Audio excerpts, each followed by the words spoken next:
what's up mga ka-idol? Magandang hapon sa inyo. Andito tayo ngayon sa City Place. Mag-renew tayo ng lisensya.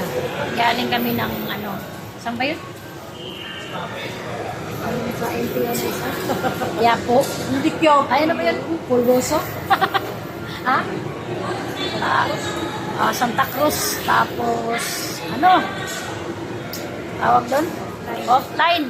Offline yung system nila. Kaya, dito tayo napadpad sa ano, City Place, mga ka-idol. Eh, sa madaling sabi, palpak kasi hindi ko nadala yung isang cellphone ko. Nandun pala yung number ko sa GCash. Naubusan kami ng Wawards. Kaya nagpa-GCash ako. Hindi ko ma-cash out kasi nga yung ano, OTP nandun nakasend sa isang ano, sa isang cellphone. Yo, what's up?